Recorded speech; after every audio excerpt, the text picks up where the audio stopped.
Hola, buenas tardes. Soy la arquitecta Julieta Boy. Mucha gente no conoce mi segundo apellido, pero mi segundo apellido es Oaxaca. Soy Julieta Boy Oaxaca. Soy la hija del medio de un matrimonio, ¿no? Mi papá, Víctor Manuel Boy, y mi mamá, María del Consuelo Oaxaca. Tengo un hermano mayor que vive en Estados Unidos, que pues siempre ha sido mi inspiración porque es alguien muy profesional. Tengo un hermano menor, del que también admiro su tenacidad y entusiasmo en todo lo que emprende. Y tengo varios sobrinos. Tengo ya mi sobrina mayor, Camila, ya se casó. Y tengo otra sobrina, Dana, que trabaja. Y mi sobrino Pato, que está estudiando en Boston. Me gusta mucho hablar de mi familia porque es para mí muy importante, ¿no? Y tengo aquí dos sobrinos, Santiago y Ana Emilia, que pues ahorita como están en la edad que convivo mucho con ellos, que me gusta aprender la vida a través de sus ojos, me gusta enseñarles cosas nuevas y es con los que ahorita convivo más. Yo no tengo hijos, pero estoy dedicada a mi profesión y a hacer lo que me gusta. Entonces es mi núcleo familiar más cercano, es el núcleo en el que yo me siento confortable, en el que yo me siento feliz, con mis papás, mis hermanos. Y yo desde muy chica tengo una historia un poco muy bonita de que yo estudiaba ballet desde muy chiquita, desde los 6 años estudiaba ballet y danza folclórica. Y yo esperaba todas las tardes que mi papá viniera a regresar a recogerme de la clase. Estaba yo allí esperando que viniera. Y en eso yo vi una persona que llegó en un coche muy bonito, un coche deportivo. Se bajó y me impresionó la seguridad y la elegancia de esta persona, ¿no? Tenía una personalidad impactante y me quedé impresionada. Y yo me acerqué y le pregunté a la gente quién era, porque todo el mundo se acercó a saludarlo con muchísimo respeto, con muchísima admiración. Y cuando me acerco y pregunto que quién era, recuerdo perfectamente que me respondieron, es el arquitecto. Y yo cuando mi papá finalmente llega por mí, me recoge, me subo al auto y le digo, papá, ya sé que quiero ser de grande, quiero ser arquitecta. Y la verdad es que nunca cambié, o sea, iba a ser arquitecta y bailarina, por supuesto, solo que la carrera de bailarina es mucho más corta y la carrera de arquitectura requiere más esfuerzo. Años después supe que ese arquitecto era el arquitecto Agustín Hernández, recientemente fallecido, el que me había impactado por su personalidad y después, muchos años también después lo conocí y le conté esa anécdota, ¿no? Le conté que yo era arquitecta por él, porque lo había visto, y sin saber nada de arquitectura, era su personalidad, era saber cómo la gente lo miraba con ese respeto, que yo decidí ser arquitecta. Durante todo ese tiempo, pues claro que me capacité, ¿no? Me encantaba dibujar, desde niña pues hacía dibujos y plumones y colores, y la gente siempre decía, sí, va a ser arquitecta, ¿no? Y todo ese tiempo pues, me gustaba hacer desde las casitas y hacer ciudades, y sí, algo que yo no tenía duda que era lo que quería dedicarme y quería hacer. Aunque el camino pues no fue tan fácil o tan, ¿no?, derecho como podemos pensar.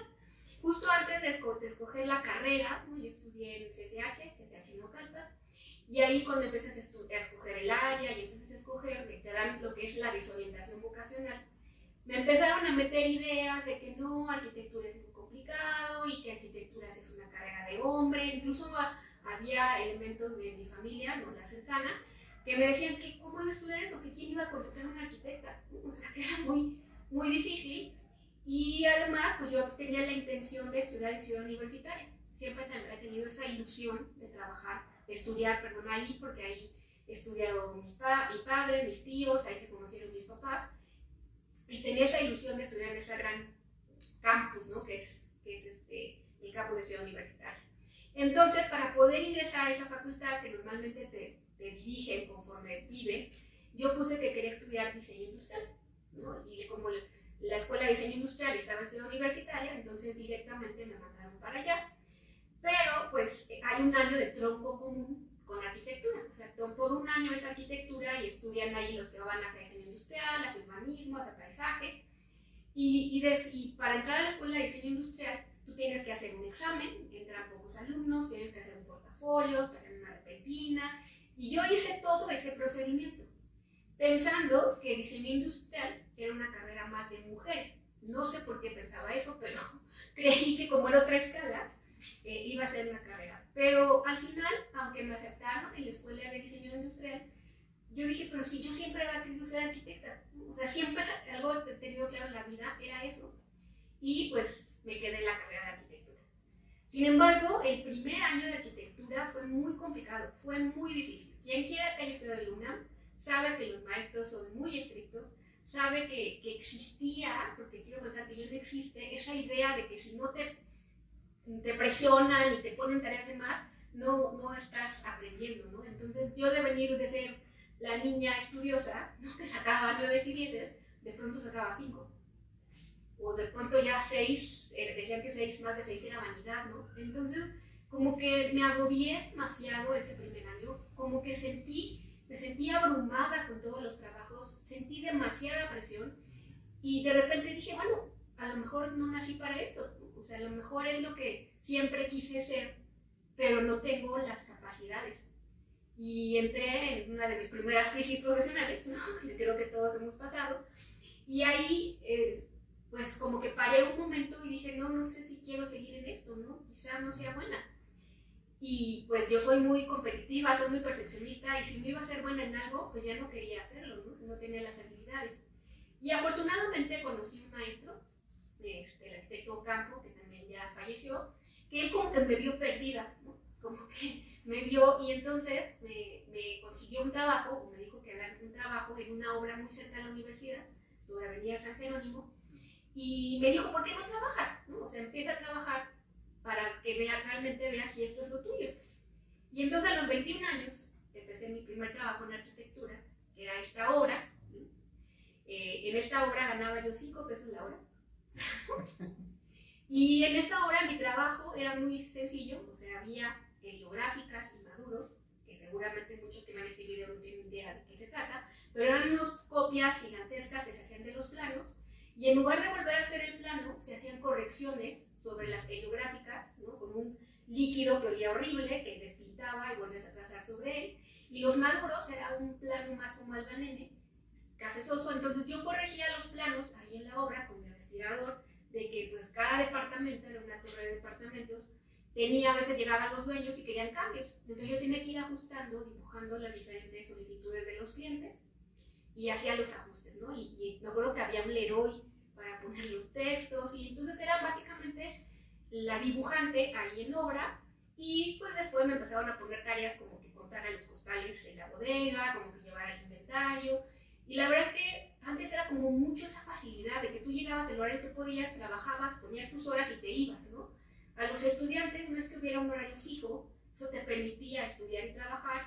Entonces yo llegaba, anotaba mi hora de llegada, ¿no? Pues trabajé 4 horas, pues 4 horas y te pagaban a fin de mes o en la quincena, pues me pagaban el tiempo que ya había trabajado.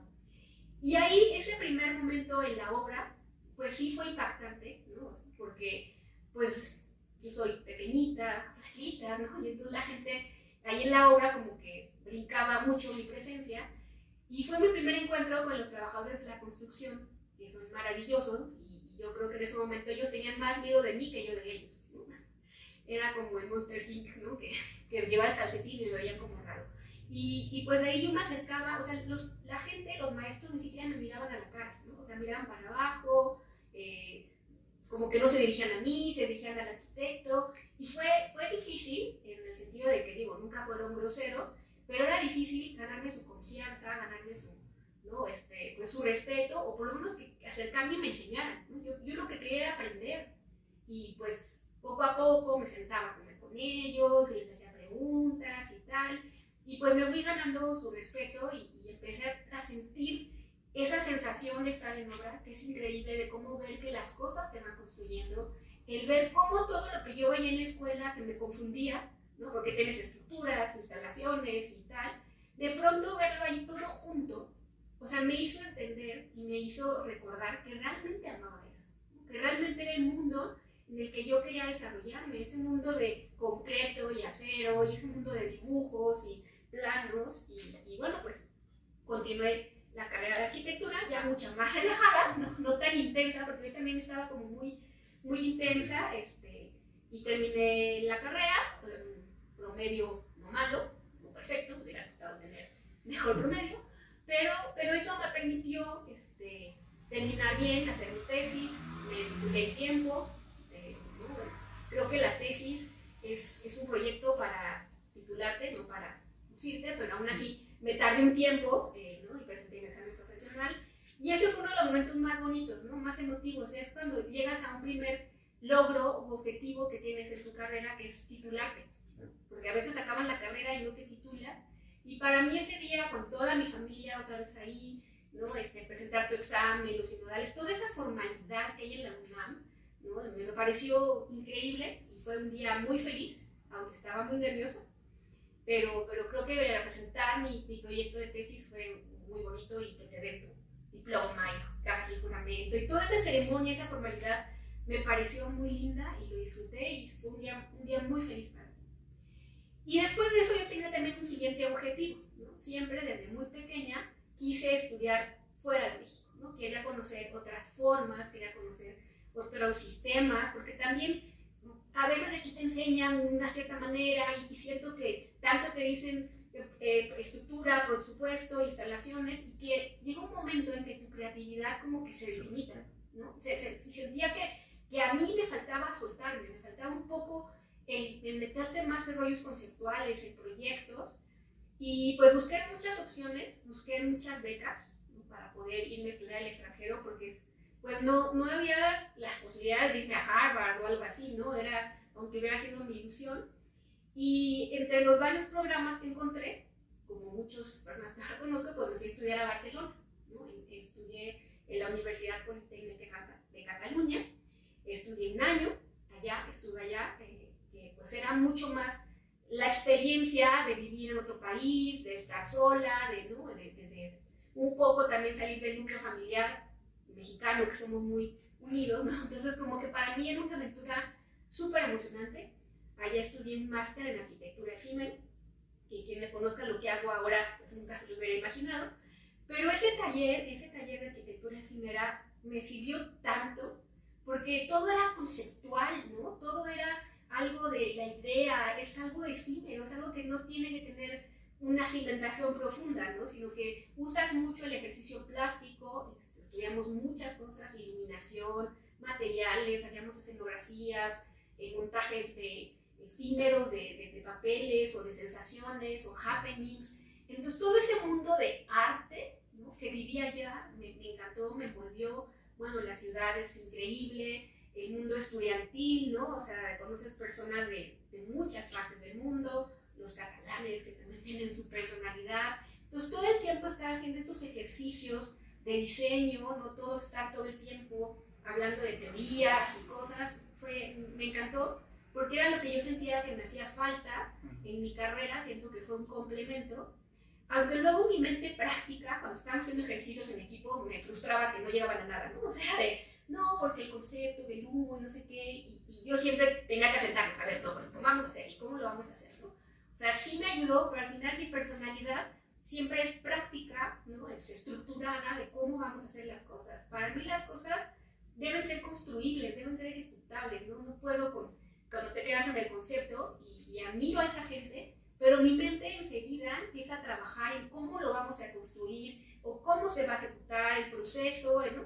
Y cómo lo vamos a estructurar y bueno, fue muy interesante trabajar con esos equipos y había mucha discusión, lo cual también aquí en México no era común. O sea, en México cuando tú vas a revisar con tu corrector proyectos, ¿no? O sea, yo recuerdo que era la gran mesa, se sentaba el arquitecto, tú con miedo poniendo tus planos, y todos alrededor escuchando cómo te destrozaba, ¿no? Te corregía el proyecto, y todo el mundo callado. Y era como muy, o sea, es el arquitecto diciéndote lo que tienes que hacer, ¿no?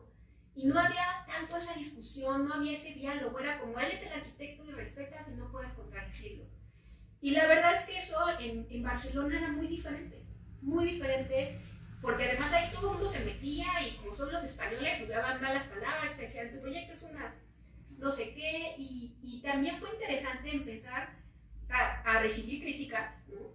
Que está bien, o sea, críticas de constructivas o aportaciones, porque luego la misma gente del equipo que estaban ahí me decían, oye, ¿por qué es que está muy padre, pero por qué no le haces esto?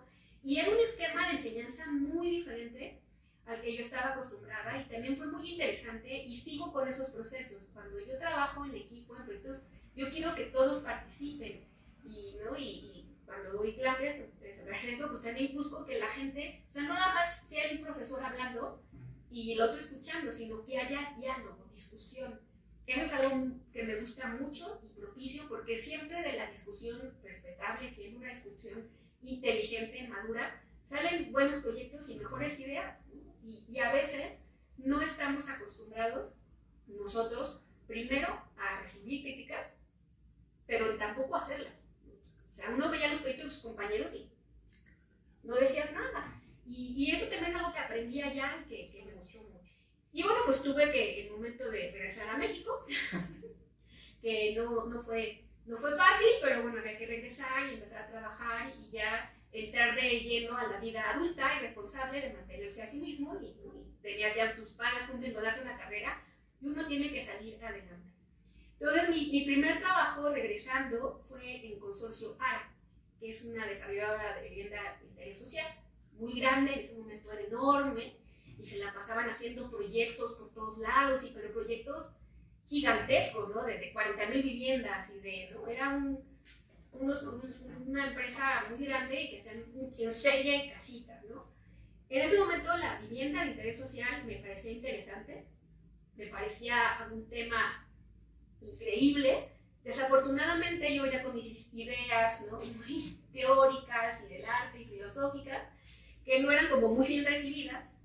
Y ahí mi trabajo primero era amueblar las casas nuestras, que ya que me imaginaran unas casas pequeñitas que había que mandarse los muebles especiales para que se vieran amplias. Y después de ahí pasé a desarrollar prototipos de vivienda, y después ahí me empezaron a dar planes maestros, ¿no? O sea, hacer todo el plan maestro de un desarrollo, a 4 vientos, que es la salida a Puebla. Pero sí, esa escala urbana para mí fue muy abrumadora. Creo que soy más de otra escala, no la escala pequeña del detalle de diseño industrial, pero también los planes urbanos tienen su complejidad. Y bueno, pues yo no tenía estudios sobre el respecto y respetaba mucho esa parte, ¿no? De hacer todo el desarrollo, las zonas comunes, los parques y todo eso. Y bueno, pues después de que terminé mi primer proyecto de esos, creo que no he vuelto a hacer ninguno de ese tamaño y esa magnitud. Hoy la vivienda de interés social prácticamente es nula, ¿no? Prácticamente está desaparecida. Es un tema que me inquieta y que ojalá en algún momento se pueda retomar, ¿no? Y de ahí paso a trabajar con el arquitecto Alejandro Rivadeneira.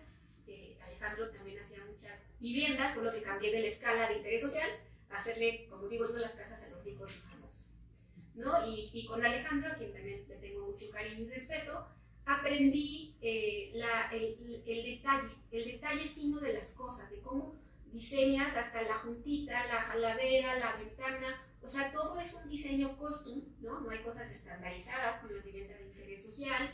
Aprendí de los materiales, aprendí, ¿no? De ya integrar en un proyecto de casas de 800, 900 metros cuadrados, pues es una coordinación mayor, ¿no? De estructuras, de instalaciones, y también hacíamos dirección arquitectónica. Entonces otra vez estaba siempre en obra, ¿no? O sea, todas las semanas iba a revisar las obras, a que nos hicieran preguntas, y fue una etapa también muy linda, muy bonita, que aprendí muchas cosas, que conocí grandes amigos, como que el día de hoy conservo.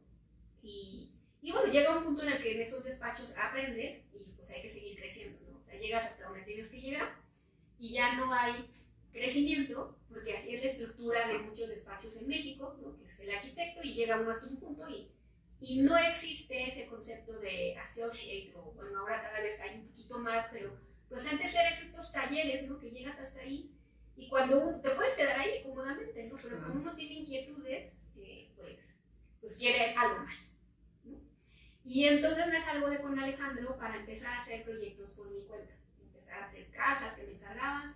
Tenía 2 proyectos cuando me salí con él, y era hacer igual todo el diseño, el proyecto, la obra, y pues tienen una casita, aquello, ¿no? Empiezan a salir trabajitos, empiezan a salir cosas, pero sí el ser tu propio jefe tiene su chiste, no es tan fácil.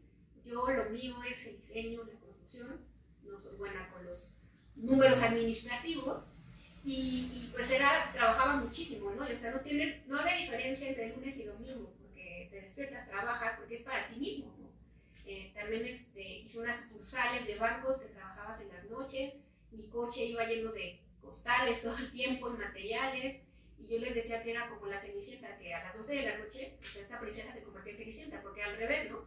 Que había que empezar a trabajar, Y bueno, tampoco era en ese entonces tan fácil tener una oficina como mujer única. Todas estas cosas han ido cambiando y quizás me faltó echarle más ganas, pero sí era complejo tener los proyectos y yo veía que trabajaba mucho y no ganaba tanto. Y entonces decido volver a emplearme.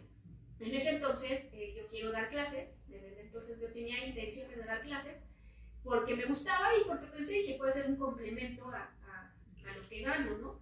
Pero cuál es mi sorpresa, que mi gran y maravilloso máster en Barcelona no me servía para dar clases aquí en las universidades, porque era un máster que dura 1 año y no equivale a una maestría.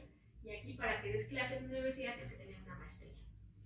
Y entonces en ese momento decido estudiar una maestría en la Facultad de Arquitectura nuevamente, en el posgrado de la facultad, y pues hago todos mis trámites y ingreso para estudiar la maestría. Y mientras estudiaba, que pues en teoría mientras estudias la maestría no puedes trabajar, pero pues había que mantenerse, yo seguía haciendo cosas.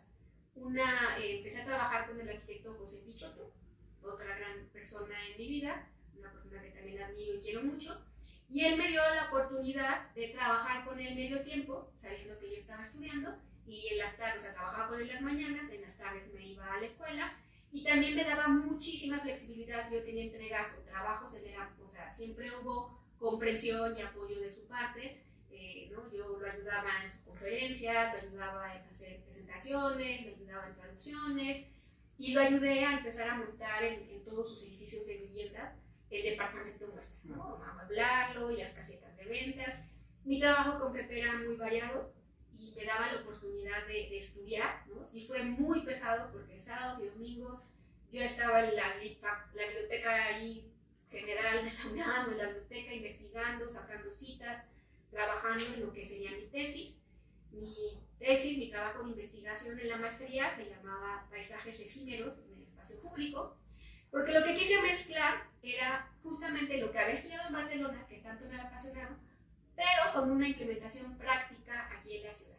El espacio público me encanta estudiarlo, me encanta analizarlo, me encanta el impacto social que puede tener en las personas un buen espacio público. Y entonces toda mi investigación se basó en eso, en las plazas en México, desde que comenzaron, ¿no? Los diferentes tipos, hacia dónde debe ir el espacio público y cómo una intervención efímera te cambia la sensación del espacio y hace que la gente lo viva de diferentes maneras. Entonces, esa fue mi tesis, estaba muy apasionada. Y también como complemento, porque uno tiene que sobrevivir y a uno le gusta la buena vida, empecé a escribir en revistas. O sea, ya había empezado unos añitos antes como colaboradora en la revista Enlace, que creo que ya no existe. Y ahí yo tenía una columna de computación, muy extraña, pero bueno, salió la versión nueva de AutoCAD y yo escribía sobre la versión nueva de AutoCAD y me daban diferentes artículos.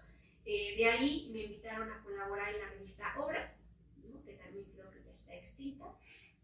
Pero en Obras trabajé muchos años con gente también maravillosa, ¿no? Que aprendí mucho sobre lo que es la redacción y toda la parte editorial, ¿no? De un artículo. Y pues me pagaban por hacer cosas muy divertidas, que era ir a conocer obras y conocer arquitectos y entrevistarlos y escribir un texto.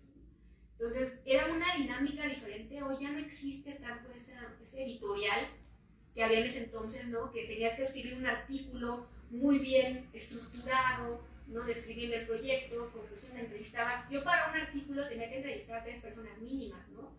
Porque no nada más entrevistabas al arquitecto, que te iba a decir que todo estaba muy lindo y muy bonito, sino que entrevistabas quizás al cliente o al constructor, y entonces complementaba mucho esos artículos para la revista, y pues era, ¿no? Y te pagaban, ¿no? Y no pagaban mal, tengo que decirlo, o sea, la verdad es que era un buen ingreso de escribir todos esos artículos y descubrí que algo que me gustaba mucho, aunque ya no lo hago porque ha cambiado mucho el mercado, de vez en cuando si se trata de escribir me gusta porque si bien eran artículos amables, no era una crítica arquitectónica destructiva, pues sí podías emitir tu opinión y sí había como una aportación, yo siempre le buscaba un sentido a cada artículo, como un concepto del que te enfocabas, ¿no? Iba a ver la obra, yo no puedo escribir una obra que no hubiera ido, y eso es maravilloso, ¿no? Entonces tenía las facilidades para llegar y siempre trataba de buscarle ahí un sentido. Entonces finalmente me recibo de la maestría, en la maestría me fue mejor, tuve mención honorífica. Es un trabajo que le dediqué mucho, mucho tiempo. Y en ese entonces estaba igual viendo como qué hacer, en qué trabajar, ¿no? De dónde desarrollar. O sea, yo igual otra vez venía lleno de mi cabeza de filosofía y cosas teóricas, cuando un maestro, que era mi maestro, porque él decía que el maestro no es el que enseña, sino el que te cambia la vida, el maestro Humberto Ricalde, que es mi maestro, que igual se le extraña mucho, ¿no? Un día me dice, oye, anda el arquitecto Benjamín Romano buscando a alguien para una torre que quieras. Y porque él se encontró a Benjamín y Benjamín le dijo, oye, voy a hacer, porque andaba ahí Benjamín con sus planos y su maquetita que iba a hacer una torre. Y le digo, necesito un gerente, alguien, ¿no? que me ayude a organizar todo esto. Y el maestro Ricalde le dijo, bueno, lo que tú necesitas tiene nombre y apellido, y se llama Julieta Boy. Y entonces Humberto me dice, ya te conseguí una entrevista con Benjamín Romano. Debo decir que yo estaba un poquito así como que, ay, no, maestro, no sé si quiera ir, la verdad es que pues ya no sé si quiere engancharme en esto y que es difícil, ¿no? Y yo le decía, pues ni me van a contratar, soy mujer. O sea, ¿tú crees que a una mujer le van a dar ese proyecto? Por supuesto que no, ¿no? O sea, sí iba con una actitud un poco así, pero bueno, voy a la entrevista, voy con Benjamín, entro a su oficina y lo primero que le digo es eso, así de, a ver, arquitecto, no perdamos nuestro tiempo. Usted no va del trabajo, soy mujer, ¿no? O sea, yo vengo porque mi maestro me lo pidió, pero esto no va a suceder. Y Benjamín se rió, ¿no? Empezamos a revisar mi carpeta de trabajos en ese entonces no son render, no son, sino que son detalles constructivos, son cosas que yo he hecho, o sea, porque muchas veces en los portafolios ponen el render y lo que hicieron fue la puerta, ¿no? Y pones el super render. Entonces mi portafolio era detalles constructivos que yo había desarrollado, proyectos ejecutivos que yo había hecho. Sí, claro, había láminas de diseño, había láminas de presentación, pero básicamente estaba lleno de detalles. Entonces empezamos a revisar el portafolio, que me dijo muy lindo, me dijo que le había encantado y este detalle, ¿por qué lo hiciste así? Al final la plática fluyó natural.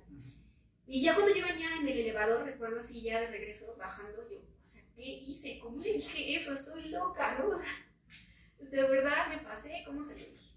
Y bueno, a las 2 semanas me llaman y me dicen que a mí me había seleccionado, que yo tenía la posición, lo cual pues me llenó de emoción, de miedo, de shock, o sea, porque era un trabajo que yo no esperaba, era un trabajo que muchísima gente quería y que pues además era un proyecto increíble, ¿no? O sea, era hacer el primer rascacielos en la Ciudad de México hecho por mexicanos, porque si bien teníamos una historia breve de rascacielos, pues muy pocos habían sido hechos por este equipo, ¿no?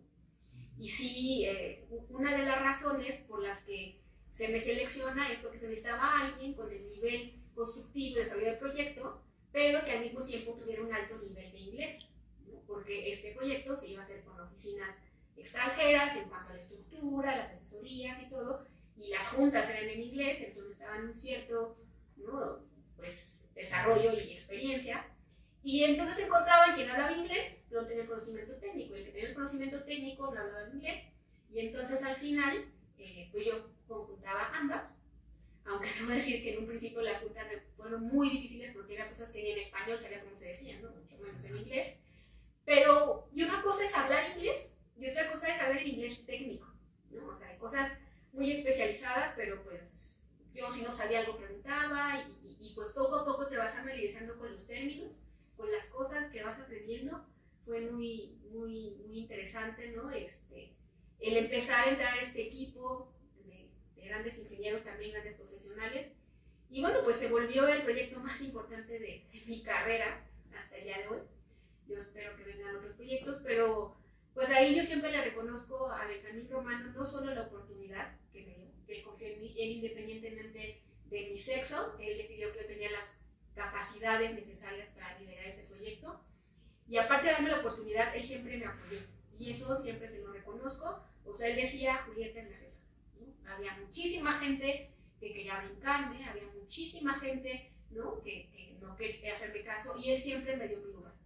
Después él y yo podíamos no estar o no de acuerdo, o podíamos que casi nunca estábamos de acuerdo, y ese era lo divertido de nuestra relación, que muchas veces no estábamos de acuerdo, pero nunca me desautorizó frente de la gente, o nunca contradijo una instrucción que yo di, y eso me ayudó mucho, porque en ese entonces, bueno, pues es un proyecto muy constructivo, no es un proyecto que tiene mucha tecnología atrás, mucho análisis de estructuras, de materiales, de cosas, y pues era difícil, ¿no? O sea, yo estaba en juntas con 25 hombres y yo, ¿no? O sea, sí era igual, me sentí como cuando llegaba con estos primeros albañiles que les comentaba que me veían raro, pues también, ¿no? O sea, como que no sabían.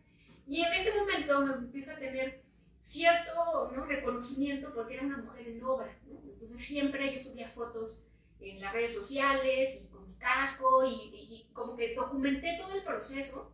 Cuando todavía no era tan común ahora con todas estas cosas, yo me la pasaba subiendo fotos en Instagram, en Facebook, en todas las redes, subía fotos todo el tiempo del proceso. Y esto me empezó a hacer ganar seguidores y la gente me empezó a buscar y de repente decía, ay caray, ¿cómo tengo tanta gente que me sigue? ¿No? Que yo lo subía por diversión y se me empieza a reconocer como una mujer en obra, ¿no? Como una mujer de construcción. Y bueno, yo lo que estuve es en el desarrollo de todo el proyecto, o sea, estuve de principio a fin, o sea, estuve 8 años y medio trabajando con Benjamín, 8 años y medio desde este proyecto que había conceptual y empezamos a desarrollarlo. Estuve en todas sus fases. Hay quien me dice que cómo pude aguantar tanto tiempo en un proyecto, ¿no? Y los jóvenes están 6 meses en uno y ya se aburrieron. Pero la verdad es que esto fue algo tan dinámico, todo el tiempo aprendía algo, todo el tiempo era algo diferente. Cuando no fue a mover una casa, ¿no?, que fue lo primero que me dijeron, vamos a mover una casa, y yo, o sea, es la novatada, me están viendo la cara.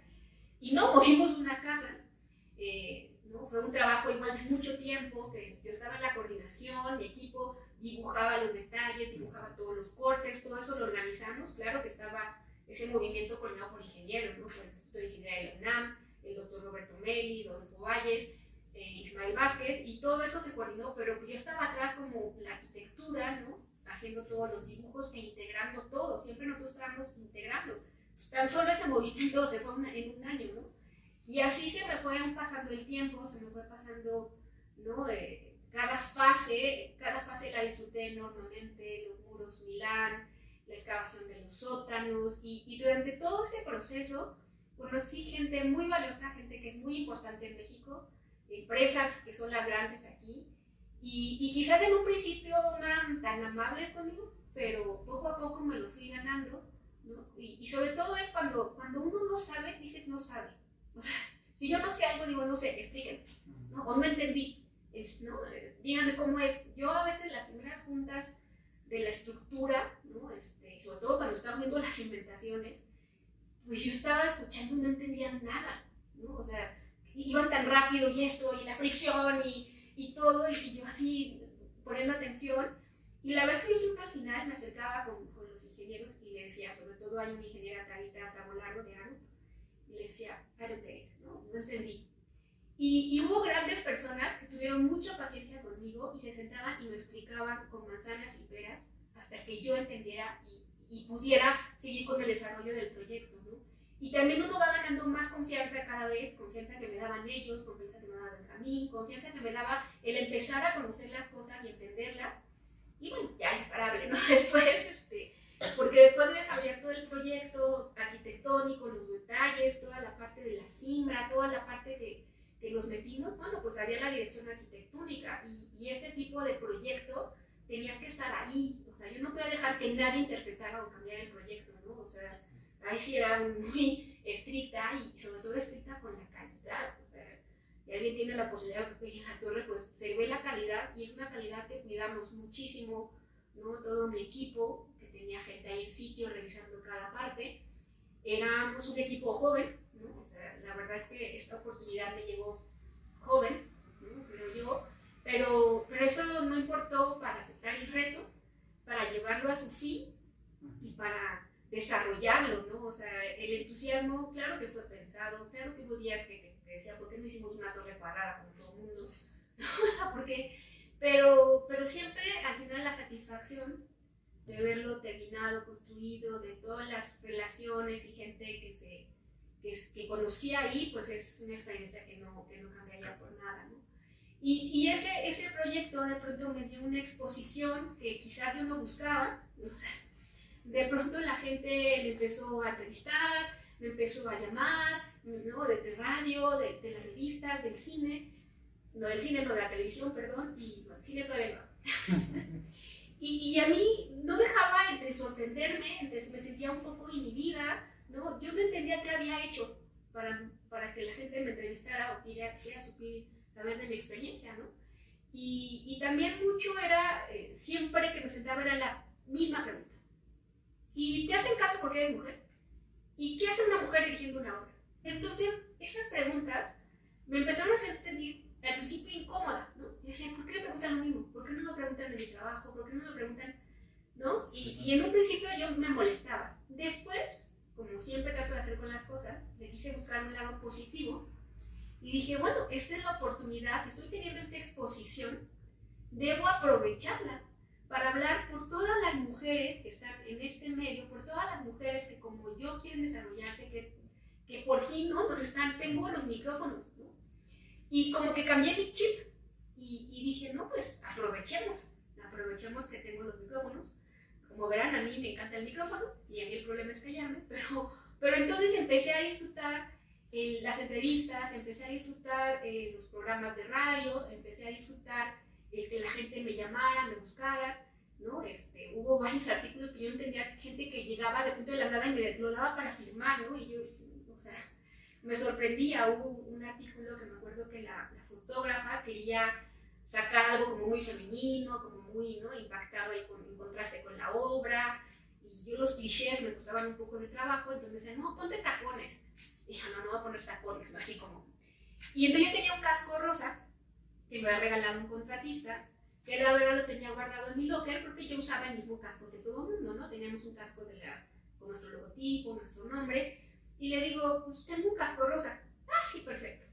Y entonces me toma unas fotos con el casco rosa, que a mí me sentí incómoda, ¿no? Pero eso es como cursi, ¿no? O sea, como que es un cliché. Y bueno, pues resulta que ese artículo del casco rosa se volvió súper famoso, y la gente me decía, ah, tú eres la del casco rosa, ¿verdad? O sea, era impresionante, y como hasta mis tías, porque salió en una revista de México, me decían, oye, te vi, tú eres una que sale en una revista con un casco rosa. Y entonces empezó a volver emblemática. La gente no sabía cómo me llamaba, pero se acordaban del casco rosa.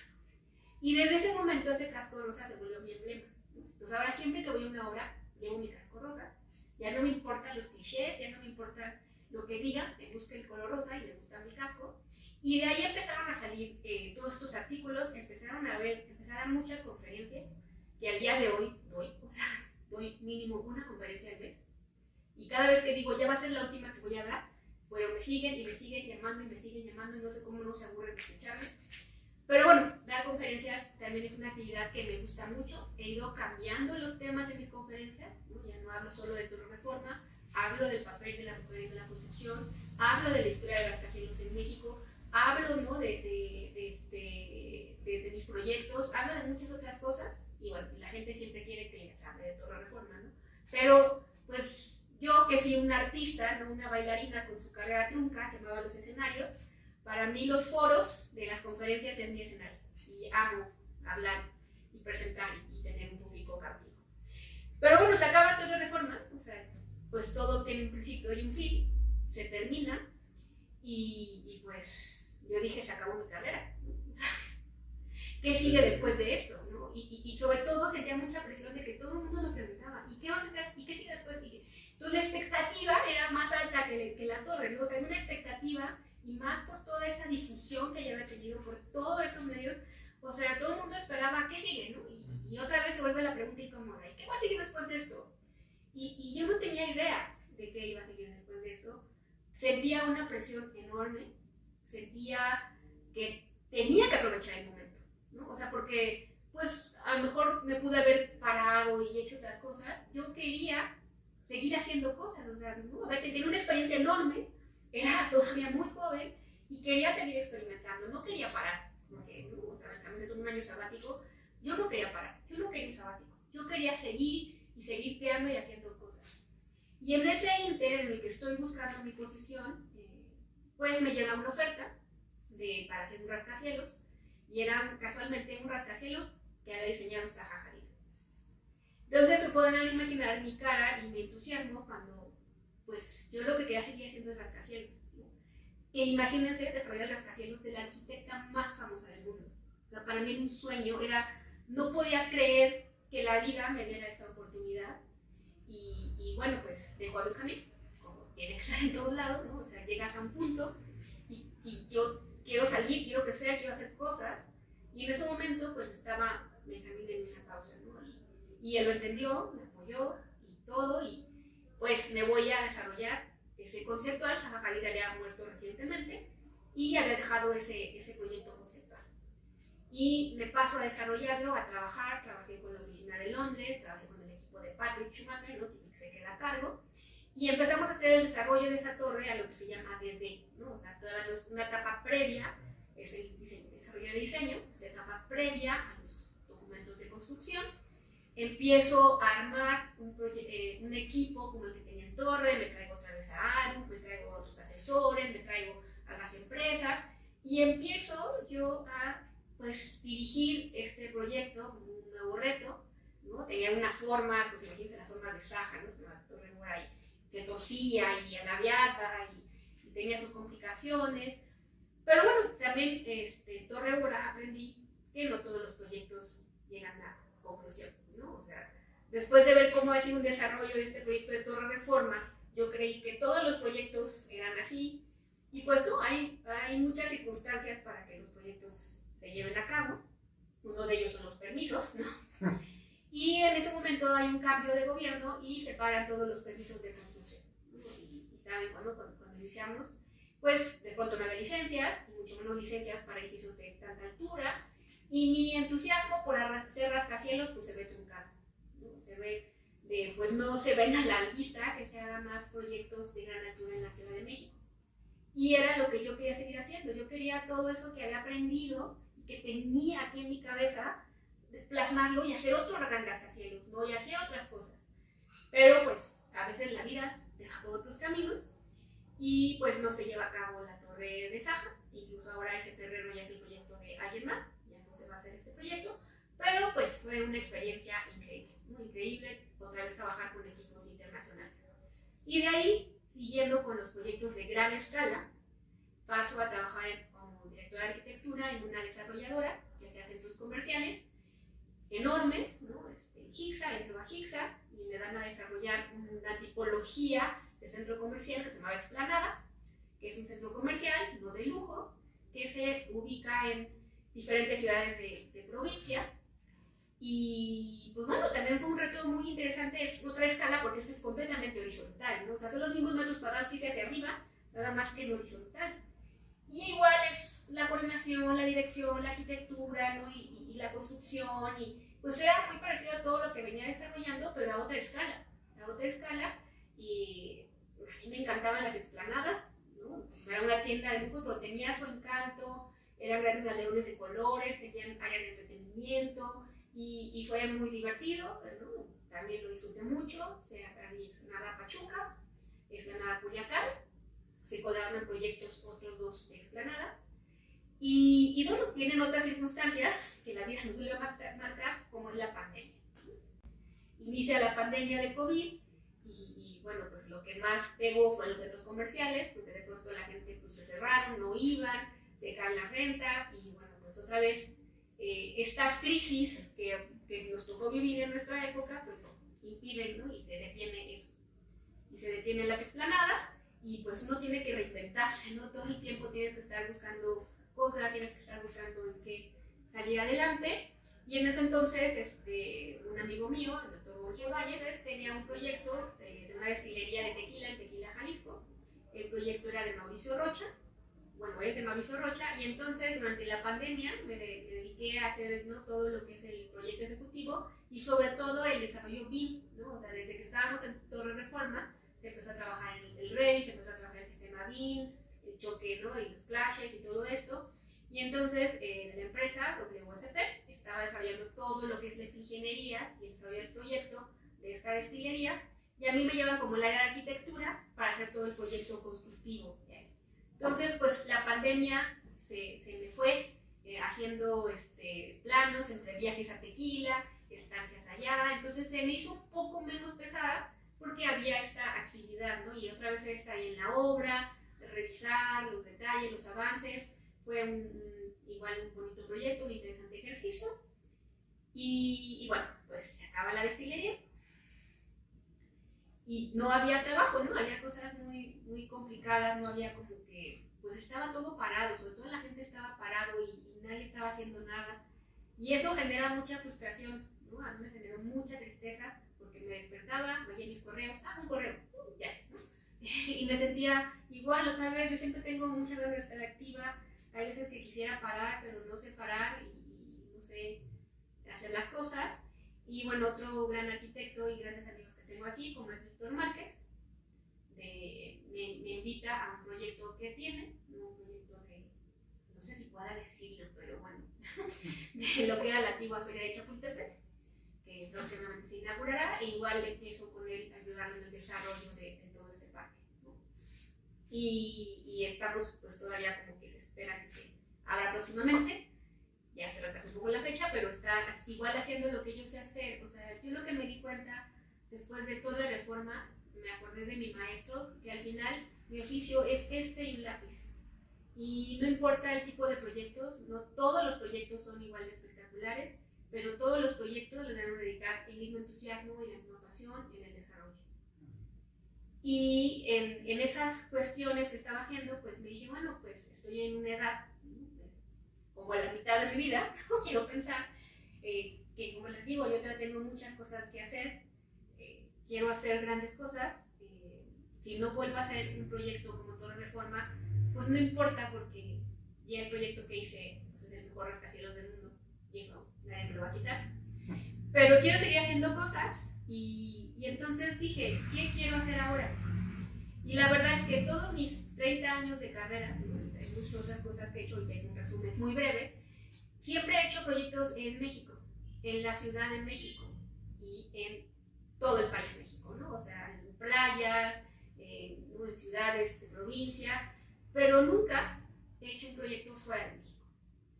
Y ese es mi siguiente objetivo, ese es mi siguiente anhelo. Yo quiero participar en un proyecto en Nueva York, o en un proyecto en Guatemala, o en un proyecto, o sea, quisiera poder hacer, y es algo que me hace ilusión, trabajar en un proyecto fuera del país, ¿no? He trabajado con equipos de otros países, pero yo nunca he participado en un proyecto fuera de México.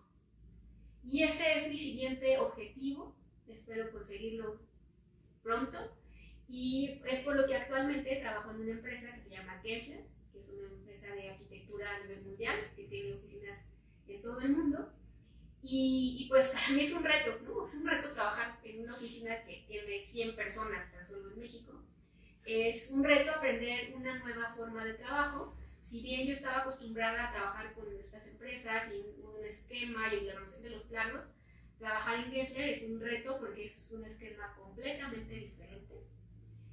Ahí yo soy directora técnica, que resuelvo todas las partes constructivas y técnicas de los proyectos, pero a mí lo que me gusta es dirigir proyectos. No sé si me explico. O sea, yo no puedo estar solamente en una parte del proyecto. A mí me gusta estar en todas las partes y dirigirlas y llevarlas a cabo. Me gusta diseñar, soy buena diseñando y me gusta hacer esas aportaciones en el proyecto. Pero bueno, está interesante aprender ese nuevo esquema y está interesante el que pueda tener la oportunidad de participar con otros equipos en otros proyectos. Aún no se da, tengo muy poco tiempo, pero esa es mi ilusión y es la razón por la que estoy aquí, en esta empresa. Y mucha gente siempre me va a decir, pon tu oficina, pon esto. Yo no sé si Peli puso su oficina a los 50 años, pues creo que todavía tengo tiempo, ¿no? O sea, y por ahí dicen que uno se hace arquitecto a los 60, ¿no? Entonces, no es algo que yo descarte, no es algo que tampoco sea mi máxima ilusión en la vida. Creo que he tenido la oportunidad de participar en proyectos increíbles, ¿no? De liderarlos, y no me ha hecho falta esa sensación de es el despacho de Julieta, ¿no? O sea, he tenido a lo largo de mi carrera, me he construido un prestigio, bueno o malo, pero tengo prestigio, la gente me busca, la gente sabe quién es Julieta Boy y confían en mí. Y eso, pues, no necesito una oficina que lo respalde, ¿no? Lo respalda mi trabajo, lo respalda que yo siempre que estoy en un proyecto me involucro y le pongo toda la pasión que requiere, y eso a mí me da satisfacción, ¿no? Quizás en un tiempo, pues sí, ¿no? Tenga una oficina con mi nombre, pero creo que también los arquitectos debemos aprender que ese no es el tope de nuestra carrera, ¿no? O sea, nuestro oficio creo es diferente, Y yo quiero seguir desarrollando proyectos, y proyectos grandes, me encantan esos retos, y no sé si con una oficina eso pueda funcionar. O sea, al final, yo soy mi propia empresa, mi nombre no es un trademark, no es una marca registrada, pero hoy en día mi nombre ya dice algo, ¿no? Y la gente cuando estoy en los proyectos me reconoce y me dice, ah, sí, he escuchado de ti, ah, sí, oye, tú no eres artista, Julieta. O sea, el día de hoy la vida no deja de sorprenderme cómo la gente se me acerca, y para mí es un orgullo, y otra vez me da como pena cuando las chavas jóvenes, arquitectas jóvenes se me acercan y me dicen, yo te admiro mucho. Y eso por supuesto me da mucha emoción. Claro que es una palmadita al hombro, pero también siento un gran compromiso de seguir luchando por estas nuevas generaciones de arquitectas, para que su camino sea un poquito menos rudo que el mío, ¿no? Porque yo no me enfoco en lo negativo, pero no fue un camino plano, ¿no? O sea, sí fue un poco rudo el permitirme. Al día de hoy puedo decir que sigue habiendo una cierta restricción, ¿no? Hacia que las mujeres ascendamos, que crezcamos. Pero bueno, poco a poco lo hemos ido añadiendo y ya vamos caminando. Aún espero que sí me den una dirección al nivel que yo quiero, más alta, que no ha sido fácil, pero igual, ¿no? Seguiremos luchando por todas esas jóvenes arquitectas para que entren al mundo de la construcción. Y ya un poquito hablando de mí, y que todo el mundo dice que cómo aguanto esas presiones, es porque muchas veces cuando estaba en Torre Reforma, primero, cuando iniciamos la obra, tuve mucha presión, mucha crisis, ¿no? El sentir que la gente está viendo que fracases, ¿no? Ay, no va a poder, ay, ¿tú crees que no va a poder? Y sí hubo un momento en que tuve una crisis, ¿no? Me daban migrañas, me sentía muy estresada. Fui a un doctor y me dio una receta para comprar unos ansiolíticos, ¿no? Y yo en ese momento dije, no, o sea, yo puedo controlarlo, no necesito eso. Y me compré un par de tenis y me salí a correr, ¿no? Entonces, la verdad es que en ese momento mi tensión la sacaba corriendo. Me gusta correr en la ciudad, me gusta correr y viendo los edificios, oír música. Y esos momentos que corres, te desconectas, ¿no? Generas la adrenalina y sacas todo. Y eso me ayudaba muchísimo a controlar el estrés. Yo no quería correr para romper ningún récord, no quería correr, o sea, para competir con nadie. Al contrario, el correr para mí era como, ay, aquí no estoy compitiendo, aquí no tengo presión, puedo hacer lo que yo quiera. Si me quiero tardar 10 kilómetros en 2 horas es mi problema, ¿no? Y bueno, y sí llegué a correr un medio maratón, sí fue muy pesado, pero fue increíble. Y desafortunadamente con la pandemia pues dejé de hacer ejercicio y ahora me ha costado mucho retomarlo. Quisiera retomar ese correr porque sí era algo que me gustaba mucho.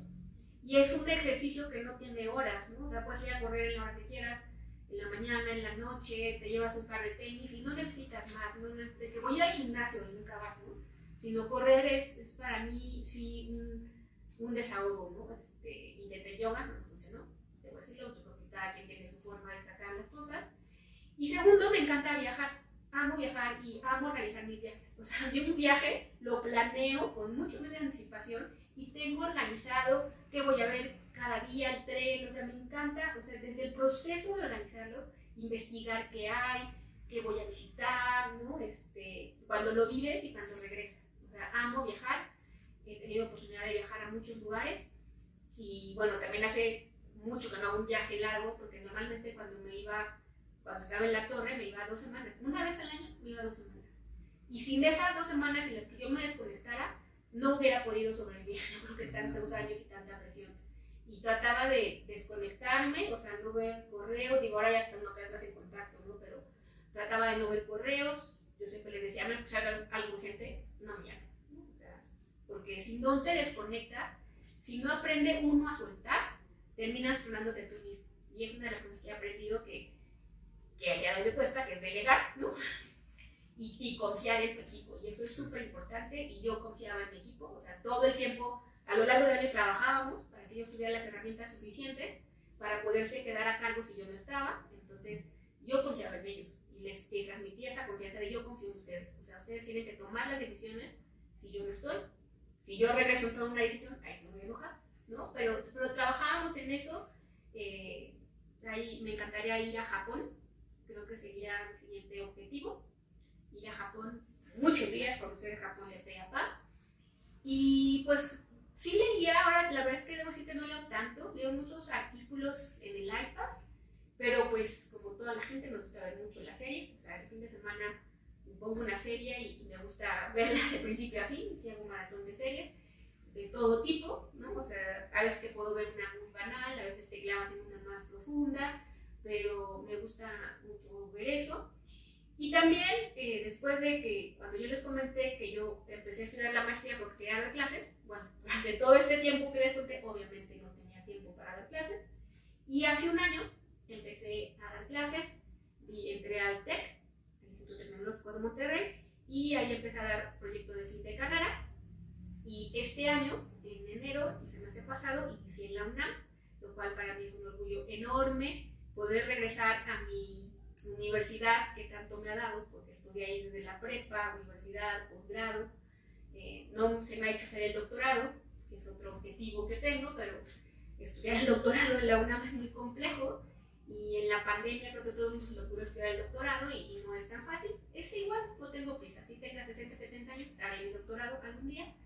Pero ahorita el dar clases en la UNAM, el regresar a mi alma mater, es una emoción enorme.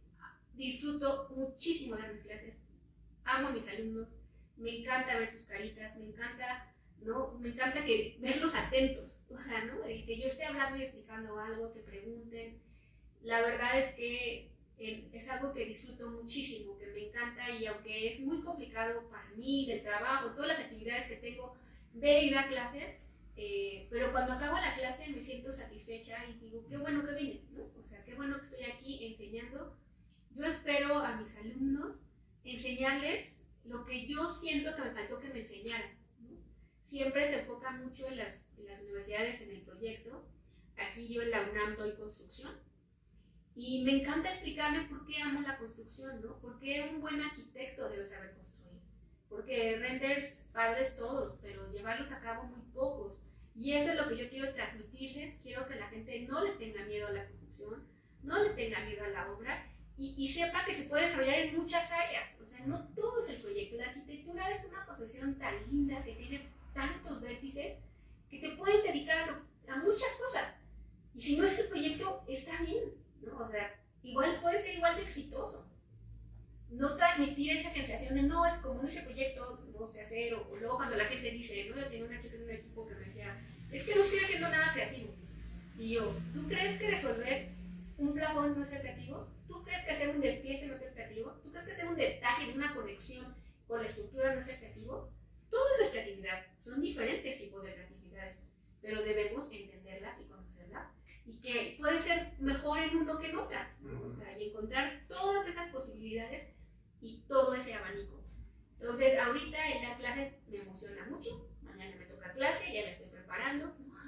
Me gusta organizar, llevarlos a visitas, hacer ejercicios, y yo realmente espero que algún día mis alumnos me recuerden con cariño y que algo aprendieron de mí, ¿no? Otra vez cuando la gente se me acerca y me dice eso de que me admira, pues yo quiero regresándoselos a todo ese respeto y admiración que siento y ese cariño que me dan, se los quiero regresar con la enseñanza y la docencia, ¿no? O sea, en poderle transmitir mis experiencias, buenas o malas, pero quisiera regresar de verdad ese cariño que a veces me abruma, ¿no? Que voy a una plática y se me acercan y me piden fotos y me siento tan querida que siento que la forma que se los puedo regresar es con la docencia, ¿no? Y pues ahorita va así mi carrera.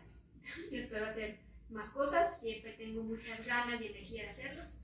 Hay veces que la gente me dice quisiera parar, pero no sé parar.